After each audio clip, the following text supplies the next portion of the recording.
Y Media Group, the fastest growing media group in North America.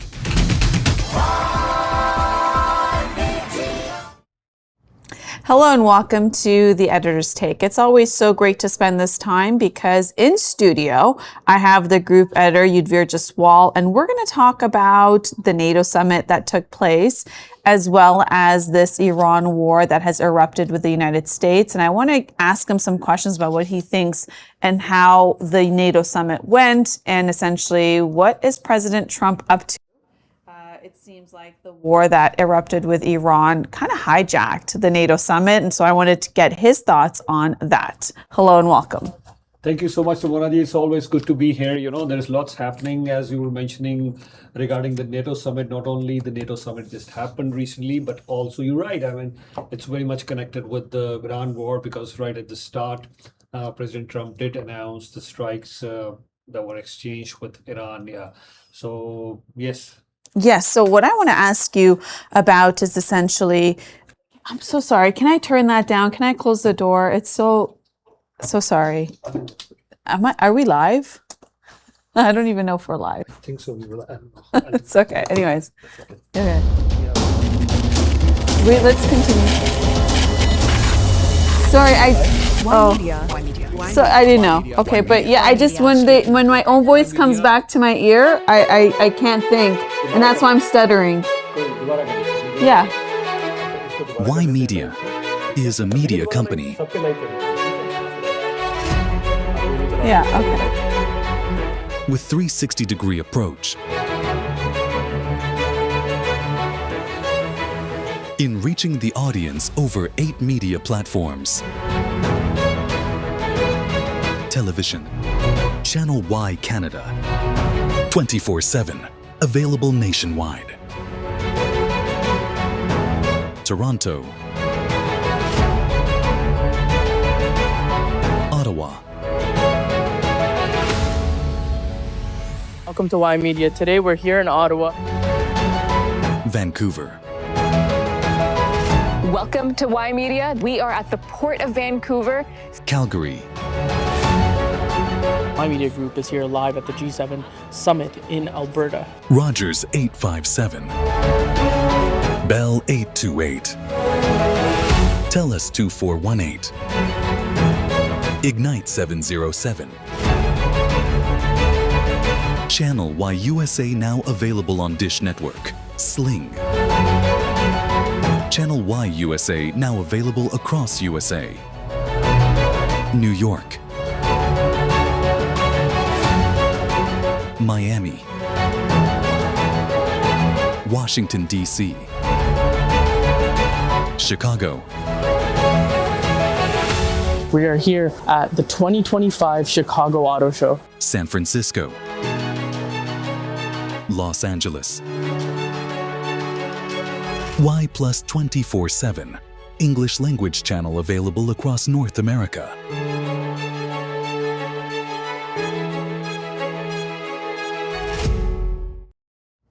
Hello and welcome to the Editor's Take. I'm Ramona Singh, and it's always so great to spend this time with you because we get a chance to talk to the group editor and we get a chance to ask him big questions about what's happening around the world as well as in Canada. Just recently, there was the NATO summit in Turkey with 32 NATO members who attended. And they made some really big pledges about what they're going to do when it comes to their defense spending, the new targets, as well as a new round of funding for Ukraine. So, of course, I want to ask the group editor what he thinks about what took place at the NATO summit. And at the same time, coinciding what was taking place in Turkey, well, the Iran-United States war erupted again. When I say war, well, we're in a ceasefire. If you recall, there was a MOU that was signed on June 17th with President Trump at the end of the G7 summit, as well as the Iranian president. And then you saw Pakistan also sign it. And the whole world thought, great, we're going to have our energy prices come back down, which affects inflation numbers. And the cost of living and affordability crisis is going to get under wraps. And then lo and behold, just not so long later, the war erupted. And it looks like from both sides, they say the ceasefire is over. So I want to ask, the group editor, Yudhvir Jaswal, who is in studio with us, about what he thinks on those massive topics and the implication has not only in the world economy, but as well as in Canada. Hello and welcome. Thank you so much, Ramonaji. It's always so good to be with you here at the Editor's Take. And I know these are two very important topics. There's this sort of overlap as well. We just had the NATO Summit, and this is the biggest defense alliance. We have the G7. It's a group of the richest or the biggest, one of the biggest economies at that time. And then you have the G20 alliance. There's so many other, there's BRICS, with Brazil, China, Russia, India, South Africa, and then there are other members too.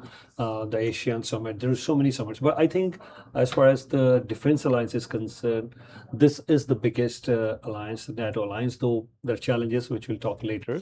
And as you rightly mentioned, it was a bit overshadowed by the war between U.S. and Iran, right? Even before the war started, we heard the breaking news. There were U.S. strike on Iran. Yeah, and that definitely begs the bigger question that is ceasefire still in place, yes or no? And there's a lot of ambiguity on that, but we'll talk later. Please. Yes. Okay. So the top of line is that prior to the NATO summit, you had Mark Rutte, Secretary General of NATO, say that he wants to move the number from 2% of GDP, which it feels like Canada just met it a few months ago, to 5%. By 2035. Now, this number was floated around by President Trump when he first got elected for his second term. And he was like, what, 2%? We should really be at 5%. And now it looks like NATO has asked that. And essentially prior to the summit, the question and the ask was for these 32 member countries to have a proof of how they're going to spend it, what are the timelines, and that it's going to be pegged at annually how to reach that target and not just verbally agree to it. So there's that aspect, which I want to know about what you think in terms of like, what is all the military aspect, like rearming as well? Like for Europe, it looks like this is the massive rearming efforts since the Cold War. Russia still, they said, is a threat to Europe and the NATO alliance. Now, the question being, if Russia's been in a war with Ukraine for about 4 years, and then onto that, $70 billion funding was also guaranteed for 2026 for Ukraine, and also for 2027, they said that they're going to hit the same mark at $70 billion. That's a significant amount of money. The question begs is, when will this war be over? And is Russia still the biggest threat, given that it's been a war in 4 years and it's not been able to win it, obviously, because Ukraine's had so much aid as well? But then after, let's just say if this war concludes, is Russia in any position to be going to a war with any other country? And then second to that is, when you rearm to these levels that we're talking about, that's not just going to sit in your inventory. Are we planning for like World War III in the future and to use the weaponization of what's taking place right now? And how would the public feel on elections when they believe that their government is going to spend 5% of GDP on just arming to go to war to kill people in different countries and not investing it back into, in this case, Canadian society? Yeah, great questions, by the way. And, that's a lot of money. And when you say I want Editor's Take, it's a two-part thing, if you allow me. First things first, personally, and even as an editor, my Editor's Take on this whole thing that we're discussing, the NATO 2%, 5%, I've been always questioning this. Though I've always hated Canada to become a global power, and in that I do include, if you want to become a global power, the world is becoming more and more hostile place to live. So I do understand that. I don't want to be too idealistic that, nothing is going to go wrong and we are not going to be attacked by any other country. What we've witnessed in the few years right now, I mean, it's not just Russia attacked Ukraine, but Russia targeted Georgia as well, then Crimea as well. We've seen U.S. going out on wars against different countries, whether it was Iraq, the reasons we all know were not right, and then against Afghanistan, recently against Iran, Israel really attacking many of its neighbors for right or wrong reasons. We can discuss that. But yes, I do get it. The world is a very hostile place. We're talking about Arctic sovereignty over here and so many other things. Russia is a threat or not. We can discuss that. But very importantly, 5% of our GDP, uh, we build statues. Recently I was in central London and I did see statues of Mahatma Gandhi, Nelson Mandela. What are those for? And that took me into an era when I was there in central London. This is what really intrigued me, and the kind of architecture, the heritage, the history, all that. And I was thinking, that was the era, and why NATO was built, the biggest defense alliance. I mean, and you rightly said so. I mean, when a common person is going to vote on a ballot paper, and on one side, if at all they look at the manifestos and the discussions, a common man is led to believe that, we are voting for someone who's going to stop the wars. Vote for someone, this money can go into healthcare, this money can go into universities, research, innovation. And one thing which really excites me, but with due respect, I'm saying I don't see a lot of excitement in many people for that. This thing really excites me. This money can be poured into building huge stadiums. I love watching matches, the Copa America that I saw in US. If I talk only about US, the Copa America Cup, amazing. FIFA Soccer World Cup, the Cricket World Cup. Look at the infrastructure Australia has built, the sports infrastructure. Why this money can't be poured into healthcare, universities, so many other things, into the energy sector, innovation, and into building beautiful stadiums across Canada, across Europe. I would love to see all that money going into all these areas. But now, so I'm not really impressed with all this, what's happening. But as an editor's take, since the second part of your question is, where do we stand? What are we doing? And what's happening? The ground reality. Let's talk about that.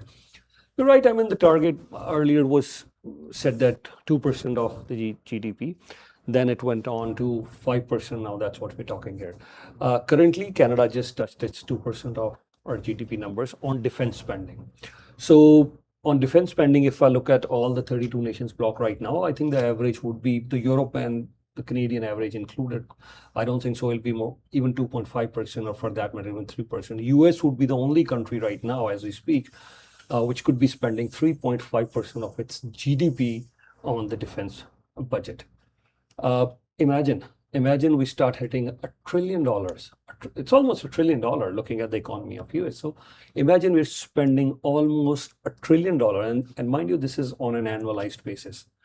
$1 trillion on an annual basis, we're spending on defense, all this $1 trillion. Even if you cut that to half, actually, it should be the other way around.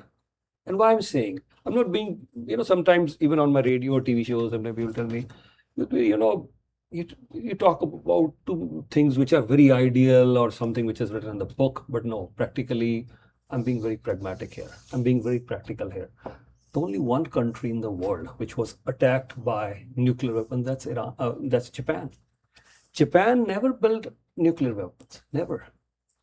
And today also, how many countries have nuclear weapons? And has that really deterred the wars? Ukraine and Russia are fighting the war. India and Pakistan have both nuclear weapons. They went into war or a conflict in 1999, the Kargil war that we all witnessed for a few days. They're both up against each other. Recently, we saw another conflict between India and Pakistan. Both the countries are having nuclear. So if the nuclear weapon cannot guarantee you, if that is not a deterrent against war, then what exactly are we talking? 2%, 3%, 5%. So as much as I'm saying, yes, take a pragmatic approach, or for practical purposes, the world is hostile, 1.5, 2%, fine. Which I won't agree, but looking at the current situation, it's fine. But then at the end of the day, 3%, 4%, 5%, like Canada has already announced, we're going to make the biggest purchase of submarines. It could go up to 80, 90, $100 billion. They're not coming out with numbers because they say, the negotiations prejudiced because of that. Okay, fine. But what I'm saying over here is, what else are we electing the leadership for? We have currently two wars which are quite active. One is Russia and Ukraine war. We were led to believe that, you know what, the Russia and Ukraine war would be over, or it will be settled. That hasn't stopped as we speak. Billions of dollars are being poured in. Where are those billions of dollars going to the Ukraine war? If at all that was being spent for any humanitarian causes or rebuilding efforts in Ukraine, I would understand that. Yes, please do so. There are, you know, people who, there are Ukrainian citizens, they are fellow human beings for cause of humanity. If this billions of dollars was spent into any IT or any infrastructure, I would agree. But here we are, and NATO, what we're talking about, this alliance, you know, your question is very apt, Rohanaji. Thank you for that question. What did NATO really achieve? What? That's, you know what? The least NATO could have achieved was, okay, set a target, a date, when are we going to meet again? Even that was not set.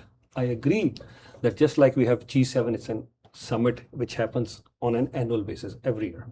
G20 happens on an annual basis, but NATO doesn't happen on an annual basis. But in Albania next year and this year before the summit, every single leader, if I could read between the lines, they were all terrified. There was, if not terrified, if not fearful, at least there was some sort of reluctance that, okay, fine, are we attending? Even President Trump, he didn't mince his words. He clearly said, if not for the friendship of, I'm not quoting exact words, I'm just saying what he meant. If not for the friendship of Turkish President Tayyip Erdogan, I wouldn't have been here. Towards the end, they all did put a unified face for the family photos, and then they gave some statements that everything is fine, hunky-dory. But, you know, at the start of this NATO, he was blasting everyone, all his NATO allies, that you didn't join the war. And then Keir Starmer clearly said that we're not going to get pulled in this war. Our Prime Minister Mark Carney, you know, as I was talking earlier as well, he's the one who's become the poster boy of the rupture between the Western allies and the US. So there's no way he's going to join the war. You talk to Germany, you talk to all those countries. Spain, President Trump was saying, oh, we are even going to stop trade with Spain. So what exactly is this NATO alliance achieving? I think we have to start talking to Russia. We have to get Russia on the table and somehow stop this war. I don't think so this is benefiting anyone. You think that that's what NATO's aim should be, to see how to end this war, not to just rearm and increase the amounts that countries would have to now, you know, invest in the defense sector.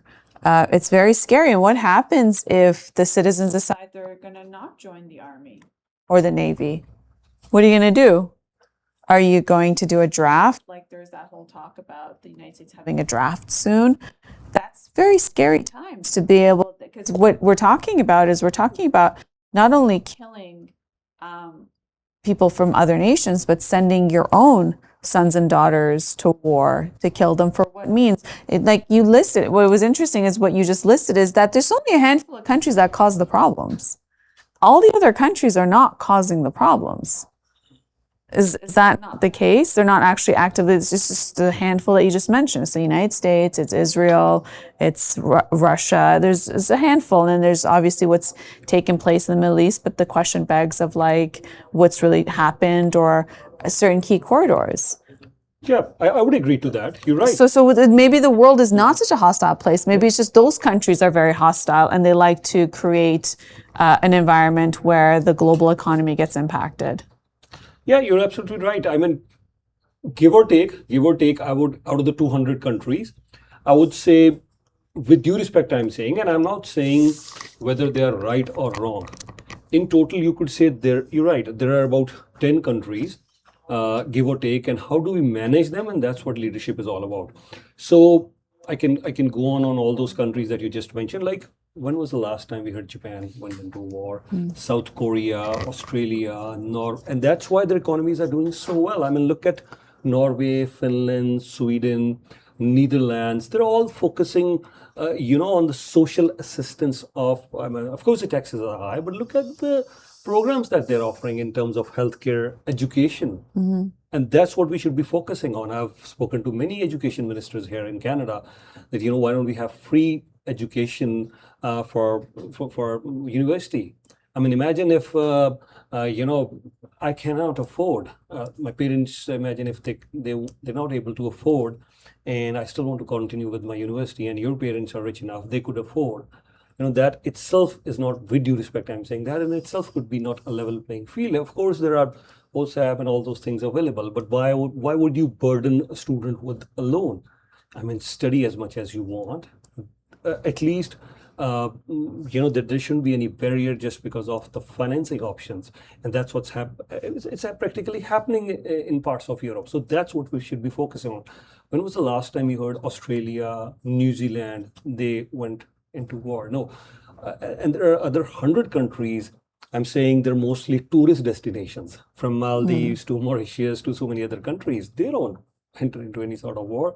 Malaysia, Indonesia, Singapore. Look at this thriving country, Singapore. Yeah. Yeah, I mean, when the general media talks about the world being a more hostile place, yes, we're seeing a genocide take place in Palestine, but yet nothing's happened to holding the politicians in Israel, like the prime minister, accountable. And yet then the message comes out that, then we all have to remilitarize because, of what certain countries are doing actively. And then that means sending our young people to war and then keeping them in these conflicts. And that's the massive thing. There's a massive uprising in the United States with people saying that, because what happened was actually they passed legislation to merge the IDF as well as the U.S. Army. And at very high levels, and this has been a bit of a backlash. And then they also have news on there's going to be a draft in terms of then you have to go to the war, like before. In the United States, and there's a lot of backlash with what's taking place under President Trump's second term, because the whole point is that people do not want to go to war. People don't want to see genocides take place. People don't want to see children and families being torn apart and seeing the images that you see coming out of these conflicts is horrendous. But then when you look at, this is not the rest of the world. And that should not be the purpose of what these leaders are supposed to meet up for, to discuss, not just to say, okay, we're going to take your tax dollars. Because here's the reality. What's happening is, we have this onset of AI that's taking place, right? And already I can list tens of thousands, if not almost hundreds of thousands of jobs gone, right? We're talking, and I'm just talking about from big tech companies, right? From Meta 8,000, Microsoft's doing another few thousand, they're just gone. Where even Tata Consulting Services they're doing massive firing. Like, this is a reality that AI's come and it's faster, it's more efficient than a human being when it comes to certain tasks, whether it's copy, whether it's coding, whether it's analysis. And that's just the, tip of the iceberg. And you'll just need less people that can manage these tools. And then there's this entire AI race that's taking place where you have companies saying, well, we need these dollars to reinvest into this AI technology and race. So you have that taking place. So people are losing their jobs. So whatever few people there are who are going to work, then their tax dollars are going to go purchase arms and bombs and whatever else. And now the NATO has now talked not just about tanks and fighter jets. We're talking about AI surveillance. We're talking about cyber. We're talking about technology in defense. And so we're going to have robots, target and kill civilians, funded by the few people who are still working that haven't lost their jobs because of AI, and having that money go to defense. Like, do you see what? And then we're going to have data centers pop up to be able to fuel AI, which also, is a massive strain on the electricity, an energy of a city that it goes in or an area that it goes in. And then there's all the aspects of what are the health concerns, the amount of using the water to cool things down. Like, there's and critical minerals that are needed. That's why, chips, and memory chips are become so expensive, and that's why the cost of your phone and your laptops and basic things are going up. So when you see all of this, people losing jobs, the few people that are working, their money is going to go buy bombs to fuel this like surge in AI in defense, and then we're going to have more killing, and then we're going to send our sons and daughters to go get killed. There's just madness when you look at the cycle of this vicious cycle, and then the average person isn't having a better, easier, more comfortable life when it comes to the economics of things. Maybe spiritually, maybe emotionally great, but everything is interconnected. So did you see like this vicious cycle that they're all trying to sell us, that because of a few bad actors in terms of politicians who are taking their countries into wars and causing such conflicts that we all have to remilitarize? Yeah, I will not definitely buy into that idea that we need to increase our spending on defense. When I say hostile, of course, there are a few hostile actors, but as I was mentioning earlier, and to your point, most of the world still, not most of the world, actually, everyone wants peace, not just most, everyone wants peace. It's just that, yes, sometimes there's, and when there are 200 countries on this planet, of course, we're bound to have some sort of conflicts. But that is what leadership is all about. How do you resolve all those conflicts? How do we work for those common denominators, whether it's good housing, food on the table, education, jobs, healthcare, infrastructure. I'll always plug in my sports thing, some stadiums. I definitely love to watch. There was a time when in political circles, when I would meet someone, even today as well, they say, "Hi, Mr. Infrastructure, how are you?" So they said, "You always talk about that is what we should be building on, infrastructure." Because infrastructure for me is a broader term, whether we're building the transit network or the health network or education infrastructure in all aspects. That's why I love the word infrastructure. That's my favorite word when I'm talking about leadership. Build infrastructure in space. So when we are talking about infrastructure, there's, with due respect, I'm saying there's no room for all these weapons war. And you said a very important aspect, that who is going to bring us out of this vicious cycle of war? And to this point, if I may ask, the U.S. Iran war, and on Editor's Take, I'll share my view one. And as an associate editor at Y Media, you cover the news, you follow that too, and I'll want your opinion too. For me, this U.S. and Iran deal, as I told you, I have used the two words, fragile peace.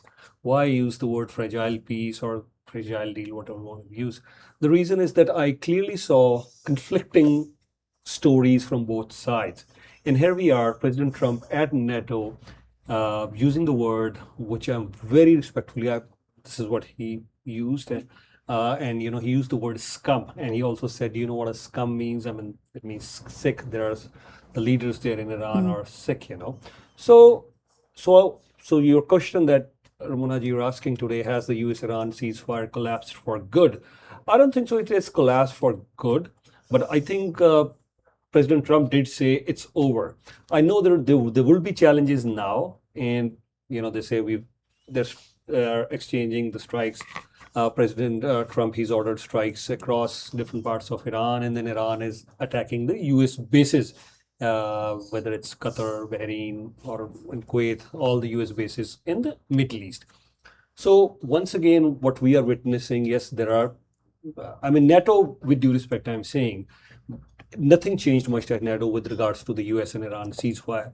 And Israel says its objectives are not met. So whatever those objectives are, and I clearly see, for right or wrong reasons, Israel will keep on changing the goalpost. So Israel will also say, "Oh, our objectives are not met." And then you have, there are other variables. Lebanon is there. You could say, "Oh, Lebanon, the ceasefire is part of the ceasefire." But Hezbollah fires a rocket, or Hezbollah does something, or Israel fires something, then Hezbollah, then there's Hamas, then there's Houthis, then there's Iran. There are too many variables in all this. Strait of Hormuz being a very important and integral part of all these discussions. But Strait of Hormuz is the new bargaining chip now, and Iran has suddenly realized that how important this bargaining chip is. So I think there, and I want to listen it from you, and then I think we don't have much time, so I'll leave it up to you. But I think there will be challenges. So off and on, there will be some sort of spike in the violence. We'll witness that. But then eventually, I hope that we see some sort of deal which is actually implemented on the ground. Yeah, I mean, what took place is essentially there is the MOU that was signed on June 17th, 2 days ahead of schedule, where President Trump signed it right after the G7 summit in France. Now, it was ambiguous, the terms in the MOU. Now, mind you, it wasn't the final agreement. It created the basis for 60 days for this peace agreement to be negotiated. But essentially in there, it does say that, you know, the passage, Strait of Hormuz, will be cleared for vessels to continue to go. Now, what was the issue is that Iran doesn't want to lose its leverage on being able to control it, because it's been the key aspect of why it's been able to get through this war and get the United States to the table to agree on some of those terms, like, you know, to decide to give $12 billion of frozen Iranian assets back, remove the sanctions on Iranian oil, and remove the blockade. There's so many aspects of that, and what took place is Iran, as well as said, okay, we'll agree to any vessels that go by should notify us and any GCC country so we know it's going through, to be able to eventually formalize their control over it, right? To be able to charge a toll that they did at some points of when the war had escalated. And what happened was, before they put the talks aside to have the funeral procession for the late Ayatollah Khamenei throughout Iraq and Iran, they didn't come to terms of which other GCC countries will be part of the vessels, giving them a heads up, we're going to pass through. And what's happened in the Strait of Hormuz is there's the northern exit and there's the southern one. The southern one closer to Oman. The vessels were passing through there, which is why it erupted last week as well. And Iran said, no, it should go through the northern part, because Iran is foreseeing this, because you had Vice President J.D. Vance do interviews and said, okay, well, the president decided that we're going to open up the Strait of Hormuz, get countries to get their fuel supply, because they've been using their emergency as fuel, and now it's at an all-time low shortage, which is detrimental to a society, but also you have inflation and gas prices going through the roof. So he said, we're going to open it up so everybody refuels, and then we're going to see where the hand is at. So already Iran was expecting that this war would erupt, if not later this year, by next year, early March. And that everybody's right now refueling, repositioning, and that's what's taking place. And that this is also the president saying, okay, even though the markets react 5% when there is anything that goes on to the war and it affects crude, and then you see your gas prices go up. But what happens is crude oil prices come down when you see ceasefire and peace talks, but then it takes time for the price at the gas pump to come down, because that was purchase of, you know, the gas from previous weeks, and therefore it takes time. So even though it goes up fast at the gas pumps, it takes longer time to come down. And then, as we know, that affects your prices at the grocery store. And when you combine the high fuel charges as well as the price of goods, that and groceries, really, that's going to be about 40% of what's contributing to a higher inflation numbers. That's why we're seeing inflation grow month to month over our 2% target. So President Trump is like, okay, we'll open up the Strait of Hormuz, we'll sign this MOU that's ambiguous on so many other things, and then everybody gets their oil, we'll bring down the inflation, and he's got midterm elections in November. So he needs that time frame. So essentially we're in a situation where They didn't come to terms on some of these things, and Iran is already knows that, hey, we're going to go into war again because chances of trust, there's a massive trust deficit. We saw this in the war in 2025 for 12 days. They were in negotiations this year and a war erupted. So that's where things are at. And so what happened was then the United States hit about 90 targets throughout Iran. Then Iran started hitting Bahrain, Jordan, Kuwait, Qatar, the U.S. military bases. And so now it's just an escalation. Meanwhile, the funeral processions are still continuing, where they're having, and you're seeing like millions of people come out. So that's a whole nother aspect of when they say, the entire thing about protests, that's all gone. You're seeing millions of people, and this is in the middle of the heat. So imagine this is July, and if you've been to the Middle East ever, it's hot. And especially Tehran, because you see the Freedom Tower in the middle. There's mountains around Tehran, so that is like a boiling point. So you can imagine it's probably 40 degrees temperature. It's very high, and all those millions of people, you can see sea to sea, like eye to eye from every corner, they're supporting and being there, chanting. So it's very significant. Yeah, if we can stick to those pictures on full screen, and Ramonaji, if I may ask you, we're not seeing Mujtaba Khamenei, the son of Ayatollah Ali Khamenei. It's stated that he was injured during the U.S. Israel strikes. When his father got killed, but we haven't seen him. So even once, and we were. There were some sort of expectations that we might see him here. So we have not seen him here. What do you say? What do you have to say on this? Well, the other three sons of the late Ayatollah Khamenei did attend, but now Mujtaba Khamenei is the supreme leader. Yeah. And we know that no one's seen him. We know that he was badly injured, like you said, at the attacks where his mom, dad, his wife, kids, everyone got killed, and he got badly damaged from that attack. So we don't know what his condition is, but we even heard from the president that he's doing well, President of the United States, actually. So, but there, you could imagine the security concerns, because you had even President Trump say openly, like, look, everyone's there, we could just take them all out. He did say that. He did in the media flirt with the idea of, this was supposed to be a ceasefire because of the processions. And he said, they're all there. We can just take them out. And here you have it in a place where I could imagine why they want to keep the supreme leader safe. Now, what's interesting is when Ayatollah Ali Khamenei was alive, he did not agree to his son becoming the next supreme leader, because he had said this is not a monarchy where you have like your firstborn becomes, where this is it's a cleric state. So they would go and they would, pick the next supreme leader. And because of what erupted, now you have Mujtaba Khamenei, who's now. Do you think there is some sort of establishment behind all this, and that establishment definitely wants to, project Mujtaba Khamenei? Okay, fine, this is their supreme leader. He may or may not be that well really to go on, but in his absence, this establishment has taken over the reins, and they're in the control of things? Well, what you don't know is what you don't know. And I think that's a big part of it. He's put some announcements and some statements out to the local news where that's been, published in international media.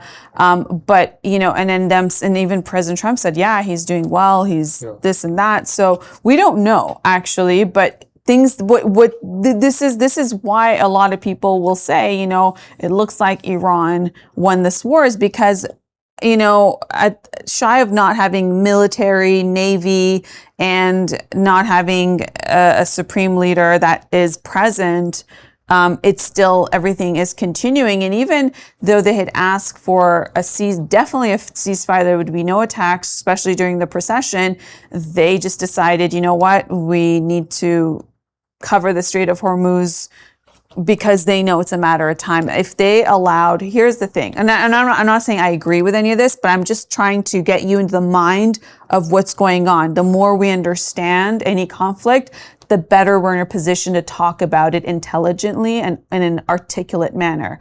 And what you're seeing there is in the Strait of Hormuz, it's a very narrow choke point, and it's been divided into two parts. The top part is governed by Iran, and the bottom part is that it's really being monitored by the U.S. Navy, but it's closer to the Oman shore. So Iran is looking at it saying, if the vessels are now going next through through Oman, closer to the Oman shore, then tomorrow we can't close it, because then they're going to have a hold of it, and then they don't have nuclear.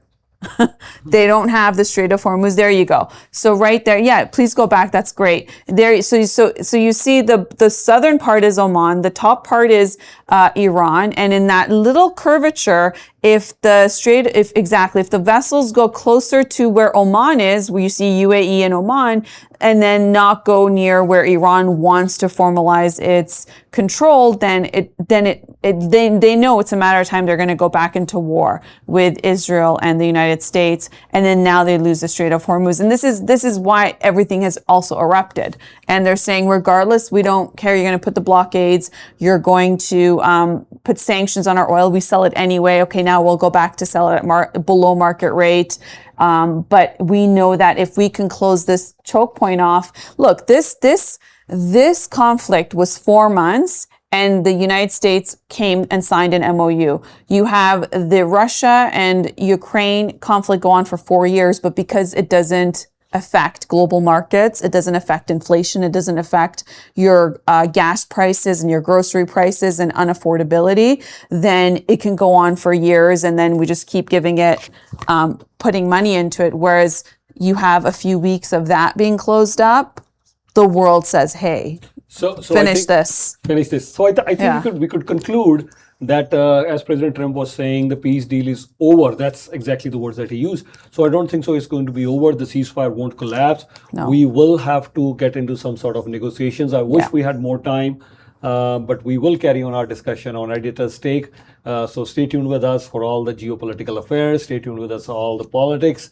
And there's lots to discuss more. Ramonaji, it's always so good to be with you at the Editor's Take. Thank you. Yes, and thank you. Thank you for joining us and answering us all these great questions that we have. Thank you. Until next time, take care and be well. Stay tuned with Y Media. Thank you.